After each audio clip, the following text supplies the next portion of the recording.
بسم اللہ الرحمن الرحیم۔ شروع کرتی ہوں اللہ کے پاک نام سے جو بڑا مہربان نہایت رحم والا ہے۔ السلام علیکم، کیسے ہیں آپ سب؟ امید کرتی ہوں خیریت سے ہوں گے۔ 1,24,000 پیغمبروں میں سے سب سے پہلے پیغمبر حضرت آدم علیہ السلام تھے اور سب سے پہلے انسان بھی۔ اللہ نے انہیں بنا ماں باپ کے پیدا کیا۔ جب اللہ نے حضرت آدم علیہ السلام کو پیدا کرنا چاہا تو جبرائیل علیہ السلام کو حکم دیا کہ اے جبرائیل، زمین پہ جاؤ اور ایک مٹھی مٹی لے کر آ جاؤ۔ زمین سے مٹی لینا چاہی تو زمین نے پوچھا، آپ مٹی کیوں لے جا رہے ہو؟ آپ نے فرمایا، اللہ اس مٹی سے انسان کو بنائے گا جو زمین پر اللہ کا خلیفہ ہوگا۔ میں اللہ کی پناہ مانگتی ہوں مجھ سے کچھ کم کیا جائے یا میری کوئی چیز خراب کی جائے۔ تو جبرائیل علیہ السلام نے بنا مٹی لے ہی واپس آ گئے اور اللہ سے عرض کیا، اے میرے رب، زمین نے تیری پناہ مانگی اور میں تیرے نام اور عزت کا ادب رکھتا ہوں، چنانچہ وہ واپس آ گئے۔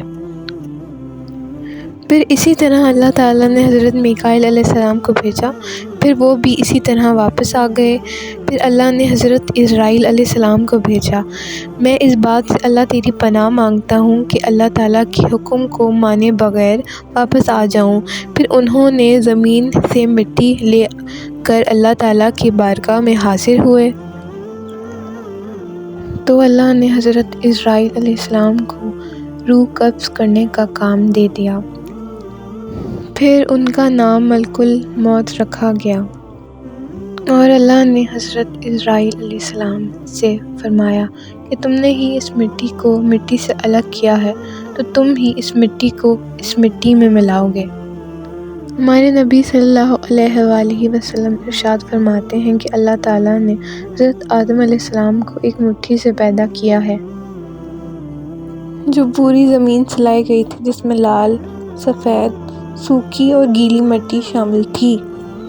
بعض مفسرین نے کہا ہے کہ آدم علیہ السلام کی مٹی میں 60 کلر کے کلر شامل تھے جو آدم علیہ السلام کی اولاد میں ہوتے ہیں۔ جب زمین سے مٹی آ گئی تو مٹی کا غارہ بنایا گیا، پھر اس پر کئی سالوں تک بارش برسائی گئی، پھر اسے ہوا کے ذریعے خشک کیا گیا، پھر وہ مٹی بچنے والے کی طرح ہو گئی۔ پھر اللہ تعالیٰ نے فرشتوں کو حکم دیا کہ میدان عرفات کے پاس وادی نعمان میں جا کر اس کو رکھ دو۔ پھر اللہ تعالیٰ نے اپنی دستی قدرت سے حضرت آدم علیہ السلام کا پتلا بنایا، اور جب حضرت آدم علیہ السلام کا پتلا بن گیا تو سب فرشتے حیران کہ ایسی صورت کہیں نہ دیکھی تھی۔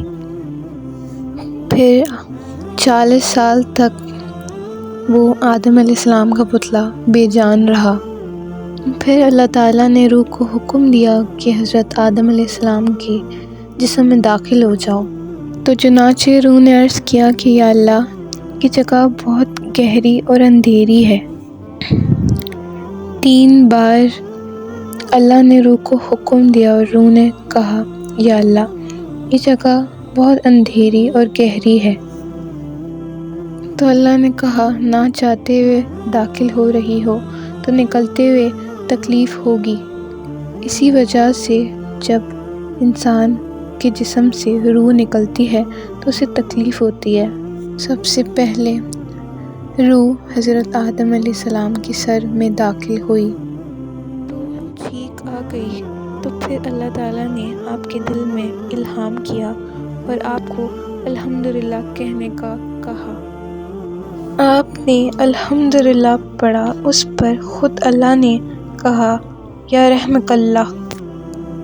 جب روح کمر تک پہنچی تو آپ نے اٹھنا چاہا پر آپ اٹھ نہ پائے، کیونکہ نیچے کے حصے میں ابھی تک روح نہیں پہنچی تھی۔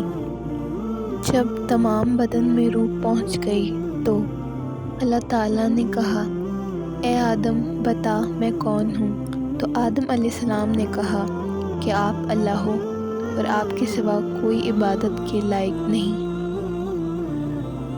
پھر اللہ نے کہا اے آدم آپ نے سچ کہا۔ پھر اللہ تعالیٰ نے آدم علیہ السلام کو فرشتوں کی بیٹھی ہوئی جماعت کے پاس بھیجا اور کہا، پھر انہوں نے السلام علیکم کہا تو فرشتوں نے وعلیکم السلام ورحمۃ اللہ وبرکاتہ کہا۔ امید کرتی ہوں آپ کو یہ سٹوری اچھی لگی ہوگی حضرت آدم علیہ السلام کی۔